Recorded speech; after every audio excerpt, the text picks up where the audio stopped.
Cuphead's final boss, the Devil, is one of the most complicated bosses in all of Cuphead, but it wasn't always like this.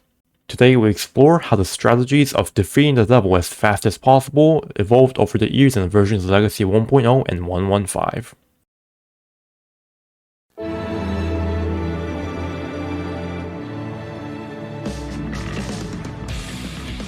Before we dive in, a little bit of background knowledge is needed. Legacy 1.0, or just Legacy, is the first version of the game where no glitches are patched. You can utilize the weapon swap glitch in all its glory to deal a monstrous amount of damage. And there's a ton of game-breaking glitches. 1.15, or simply called 1.1 on the other hand, is a patch in between Legacy and the newer patches. 1.1 is a sweet spot for many runners as it isn't as crazy as Legacy, but still a very fun run with lots of difficult tricks to master. The main glitch of 1.1 focuses on the double damage lobber exploit, where shooting a lobber EX on the ground will make it explode twice and deal double damage from the splash. This information is vital and will definitely be referenced later. Both Legacy and 1.1 started out with similar strategies to the Devil. The Devil was treated as a very simple boss back in the day, and the strategies usually involved trying not to lose damage and getting parries. But there were two head attacks the Devil could do, and depending on which attack you got, it could mean your run's demise or its salvation. The two head attacks are none other than the Spider and the Dragon. The Spider attack is an extremely painful attack to get, as the Spider will stay off screen for long periods of time and not allow you to get in damage during those downtimes. The Spider has ended many runs and continues to haunt runners to this day. On the other hand, the Dragon attack is a great attack to get, as you can go underneath the Dragon and use your double damage lobbers. One interesting thing, however, is that the Devil has two ground hitboxes in some parts of the floor, and if your lobber EX landed on these parts, they blow 4 times and dealt quadruple damage instead of the usual double.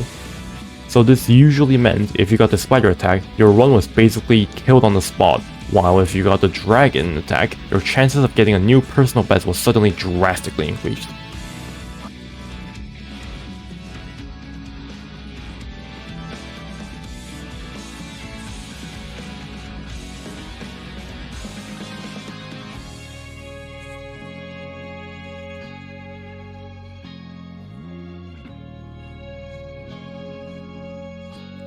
Fast forward to the present, there are some insane tricks you can go for when you get either the Spider or the Dragon attack.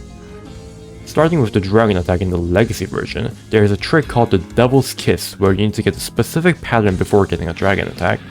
The patterns that you are able to get the Devil's Kiss are Clap, Pitchfork, Dragon, and Pitchfork, Dragon. However, one thing to note is that you need the Dragon to specifically come from the right, as that will allow you to deal damage to the off-screen hitbox afterwards as shown here.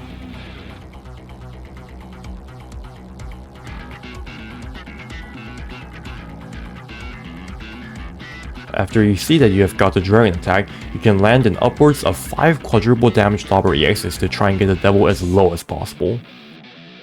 After getting the Devil extremely low, you can just hang through the flames that appear and finish the Devil off using the off-screen hitbox.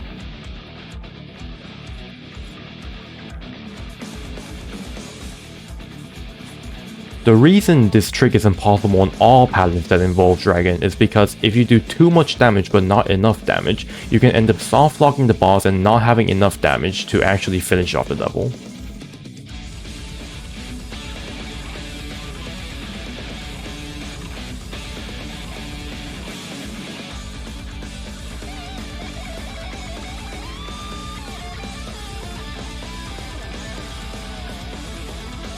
On version 1.1, the Devil's Kiss trick is far from possible, but there are still huge time-saving tricks.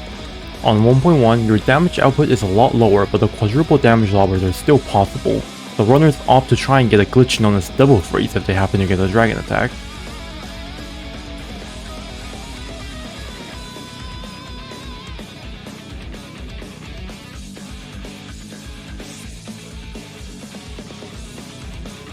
The Devil's Freeze utilizes a trick known as the Geo Buffer, where you pause the game during the transition and use an EX to unfreeze Cuphead. You might have seen this trick if you've watched any Cuphead speedruns. So the idea behind the Devil's Freeze is you get really close to killing the Devil's second phase and finish the phase off while going down the hole. This will freeze the camera in place and allow you to deal double damage lobber EXs on both sides at the same time, essentially landing 3 quadruple damage lobber EXs. Now, remember when I mentioned that the Devil's Kiss is far from possible? There is, however, an alternate trick called the Spider's Kiss. This trick is completely unviable during runs due to the insane amount of RNG to account for, but it is a spectacle to watch nonetheless. It is normally done via the use of RNG manipulation, but here it is, the Spider's Kiss.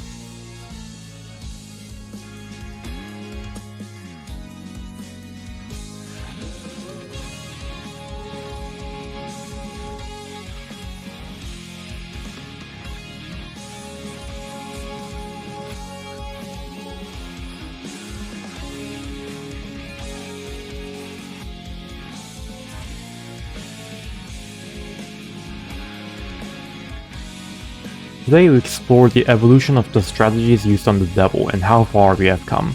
I did not include all the nitpicky details on this boss because then the video will be around 2 hours long. I hope you all enjoyed and stay safe.